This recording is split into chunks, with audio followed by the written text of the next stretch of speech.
그런데 더 기운 빠지고 분노케 하는 게 또 있어요. 점입 가격입니다. 서울 곳곳에서 수해 복구가 한창의 시점이었을 거예요. 지난 10일, 오늘이 12일이죠. 그저께입니다. 수요일 날 10일 송파구 잠실 주경기장에서는 이것도 눈과 귀를 의심케 해요. 불꽃놀이 쏘고 난리가 나는 서울시 축제가 있었답니다. 하재근 평론가님. 예, 말씀하신 것처럼 그저께 지난 10일에 잠실 올림픽 주경기장에서 축제 개막식이 있었거든요. 그 개막식에서 연예인들이 무대도 하고 뭐 폭죽이 중간에도 터지고 마지막에도 터졌고 그렇게 화려한 무대가 펼쳐졌다고 하는데 문제는 저 10일이 이 행사가 봐 실제 상황입니다. 네네. 문제는 저 10일이 전날 오전까지 집중호우 피해가 이어졌던 거예요. 그 당일이고 그리고 그 다음에는 바로 연이어서 수해 복구를 해야 되고 실종자 수색을 해야 되고 그런 초비상 상황인데도 불구하고 저렇게 또 서울 또 다른 곳에서는 축제를 하고 불꽃놀이를 하고 이게 말이 되는가. 더군다나 저러한 축제가 서울시 주최라고 하니까 이건 도무지 이해가 되지 않는다라는 지적이 나오게 된 겁니다. 이 광경 당시 저녁에 불꽃놀이 그 광경을 직접 목격하시고 저희한테 영상을 보내주신 분 제보자분이 계세요. 시청자분인데요. 뉴스파이터 애청하신대요. 그분 영상과 보내주신 영상과 얘기 잠깐 들어보시고 이어가 보도록 하겠습니다.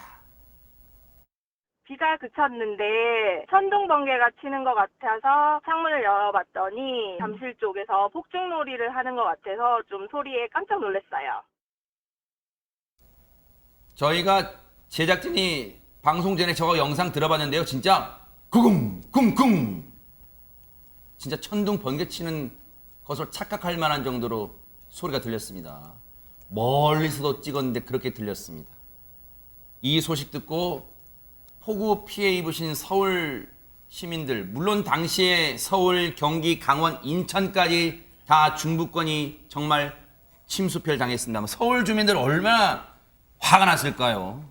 불안하죠. 뭐 지금 천둥 번개 소리 밤새 잠을 못 자겠더라고요. 저도 산에서 또 산사태가 날까봐 그런 지경인데 지금 저렇게 폭죽을 터트려야 되는 일인지 일단 정말 이해가 잘 안 되고요. 이게 사실은 수해를 입은 사람들만의 문제가 아닙니다.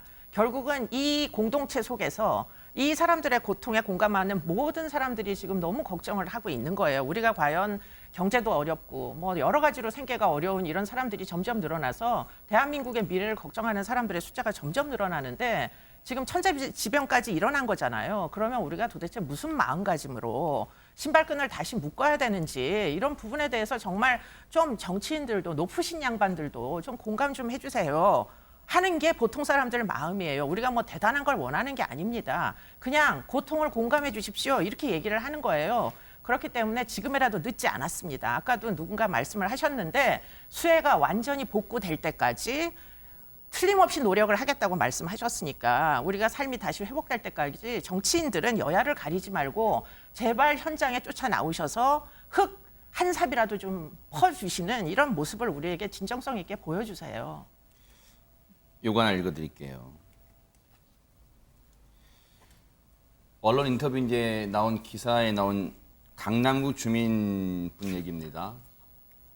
불과 전날까지만 해도 강남의 물난리로 시민들이 죽고 다쳤다. 서울시가 이러한 시민 감정은 고려하지 않고 축제 강행한 것 아닌가 싶다.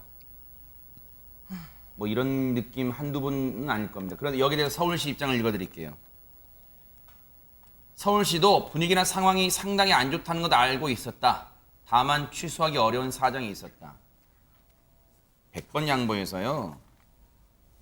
전현 평론가님, 불꽃놀이가 웬 말입니까? 지금 불꽃놀이 행사는 강행한다 쳐도요. 이번 폭우 현장에서 어떤 피해가 발생했냐면요. 반지하방에 사는 네 가족 중에 할머니는 병원에 입원해 있고 큰딸, 작은딸, 손녀 모두 반지하방에서 나오지 못해서 사망하는 일이 바로 이 시점 8일 9일날 있었습니다. 또 어떤 사건이 있었냐면요. 멀리 어디 외곽도 아니고 서울에서 맨홀에 사람이 휩쓸려서 실종이 되는 사건이 있었어요. 이런 시기에 지금 페스타 축제를 연다라는 게 과연 정상적 사고인가 이해가 되지 않고요. 특히 오세훈 서울시장이 최근 약자와의 동행이라고 해서 나름 어려운 주거 지역도 가고 이런 활동을 했었거든요. 그거 왜 한 겁니까? 보여주기 식으로 한 건가요? 오세훈 서울시장이 딱 결정해서 이거 하지 않는다라고 하면 서울시 공무원 그 누구도 저는 반대하지 않았을 거라고 생각을 합니다.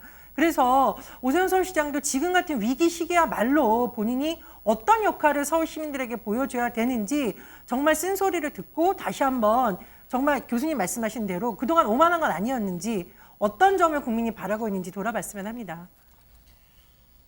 이거 다 일일이 기억할 거예요. 왜? 유권자의 최대 무기는 투표입니다. 표입니다. 다 기억하지 않을까 싶어요.